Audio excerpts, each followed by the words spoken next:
Students, मैंने कल आपको अपठित गद्यांश करवाए थे। अब मैं करवा रही हूँ अपठित काव्यांश। अपठित गद्यांश, अपठित काव्यांश, पठित गद्यांश और पठित काव्यांश, ये सारा कुल मिलाकर आपके जो सिलेबस में वेटेज जिसका होगा 20 नंबर का। तो हमने अपठित गद्यांश कर लिया। अब आज अपठित काव्यांश करेंगे। ये काव्यांश मैं आपको सोल्व करवाऊंगी, फिर आप इसको नोटबुक में करके सबमिट करवाएंगे। विपदाओं से मुझे बचाओ, यह मेरी प्रार्थना नहीं। एक ना ये जो अपठित काव्यांश होंगे ना, वो आजकल नॉर्मल हिंदी लैंग्वेज में होंगे, ज़्यादा टफ नहीं होंगे। आप उन लाइनों का मीनिंग इजीली कर सकेंगे। ऐसे नहीं होगा कि आपको वो लाइनें समझ नहीं आए, बीच में संस्कृत मिक्स हो। इजी लैंग्वेज के होते हैं। विपदाओं से मुझे बचाओ, यह मेरी प्रार्थना नहीं। केवल इतना हो करुणा में, कभी न विपदा में पाऊं भय। अब ये जो यहाँ पे व्यक्ति है वो ईश्वर से प्रार्थना कर रहा है। करुणा में मतलब ईश्वर, विपदाएं मतलब मुसीबतें। वो कहता है कि भगवान, मैं ये प्रार्थना नहीं कर रहा कि मुझे मुसीबतों से बचाओ। मैं केवल ये नहीं कह रहा कि मुझ पे कभी विपदा ही ना आए, कभी न विपदा पाऊं मैं।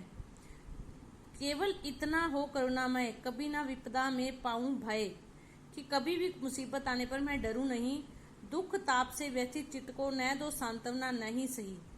कि दुख और ताप से व्यथित मतलब परेशान मन को आप हौसला ना दो, कोई बात नहीं, पर इतना होवे करुणामय, दुख को मैं कर सकूं सदा जय।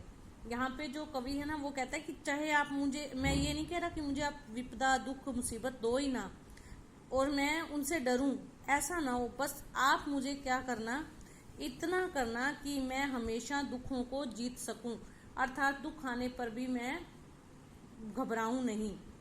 कोई कहीं सहायक न मिले, तो अपना बल पौरुष न हिले। अगर मेरी कोई सहायता करने वाला ना हो, तब भी मेरा बल और पौरुष मतलब मेरे अंदर की जो सामर्थ्य है, शक्ति है, वो हिले नहीं। अर्थात मैं डावाडोल ना हूं कि मुझे क्या होगा, मेरा क्या होगा। हानि उठानी पड़े जगत में, लाभ अगर वांछना रही, तो भी मन में ना मानू क्षय। क्षय होता है नुकसान। कहते कि संसार में आकर मुझे लाभ ना हो, केवल हानि हो, तो भी मैं अपना क्षय ना मानू, नुकसान ना मानू।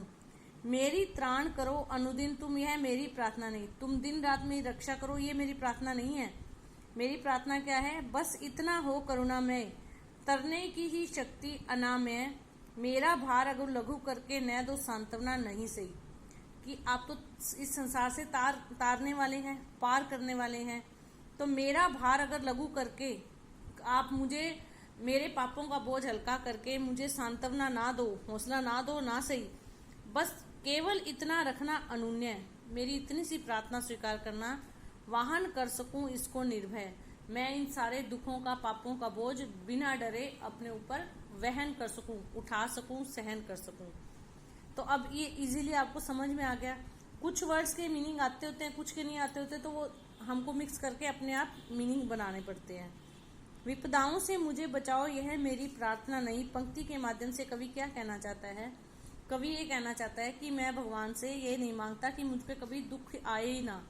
मुझे दुख आए, विपदा मुसीबत आए, तो मुझे उसको सहन करने की शक्ति दे भगवान। मैं उस मुसीबत, उस दुख को जीत पाऊं, उस दुख को सहन कर सकूं, वो शक्ति दे।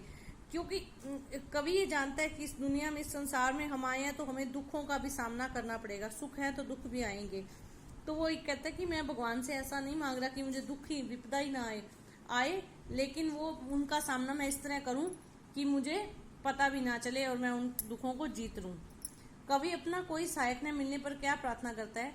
कवि कहता है कि अगर ऐसे दुख की घड़ी में, विपदा की घड़ी में मेरी कोई सहायता करने वाला ना भी मिले तो कोई बात नहीं, लेकिन मेरा बल और पौरुष, मेरा सामर्थ्य वो ना डिगे, मेरा सामर्थ्य ना टूटे। कवि निर्भय होकर क्या वहन करना चाहता है? कवि निर्भय होकर अपने पापों का बोझ वहन करना चाहता है, अपने पापों का भार वहन करना चाहता है। बल पौरुष ने हिलने का क्या तात्पर्य है? कवि कहता है कि कितनी भी कठिनाई आए, कोई मेरी सहायता करने वाला भी ना हो, तब भी मेरी शक्ति, मेरे सामर्थ्य जो है वो कमजोर ना पड़े, मेरा बल और पौरुष जो है, मेरी शक्ति जो है, वो मेरे सामर्थ्य जो है वो मेरा साथ दे। साधारण मनुष्य और कवि की प्रार्थना में क्या अंतर दिखाई देता है, काव्यांश के आधार पर लिखिए। साधारण मनुष्य जब भी भगवान से मांगता है तो वो क्या कहता है कि हे भगवान मुझे दुख ना देना, मुझे पैसा देना, मुझे सुख देना, ये देना वो देना, हमेशा वो भगवान से वस्तुएं मांगता है, सुख मांगता है। लेकिन कवि जो है वो क्या कह रहा है, मैं ये नहीं कह रहा कि मुझे दुख ना देना, कवि कह रहा है कि मुझे दुख देना, दुख सहन करने की शक्ति देना, उस दुख को मैं जीत सकूं, उस दुख के ऊपर विजय प्राप्त कर सकूं, ऐसी मुझे शक्ति देना। तो सामान्य व्यक्ति में और कवि की प्रार्थना में यही अंतर है कि सामान्य व्यक्ति तो दुखों भगवान से दुख मांगता ही नहीं है, ईश्वर को कहता है कि हम मुझे दुख ना देना, केवल सुख ही सुख देना। लेकिन कवि क्या कह रहा है कि मुझे दुख से कोई दिक्कत नहीं है, कोई विपदा कोई दुख अगर मुझ पे आता है तो ईश्वर उसको सहन करने के लिए या उस दुख को पर विजय प्राप्त करने की मुझे शक्ति देना। तो सामान्य मनुष्य और कवि की प्रार्थना में यही अंतर है। तो इसी काव्यांश को मैं क्लिक भेज दूंगी, आप लोग इसी काव्यांश को सोल्व करेंगे नोटबुक पर और सबमिट करेंगे।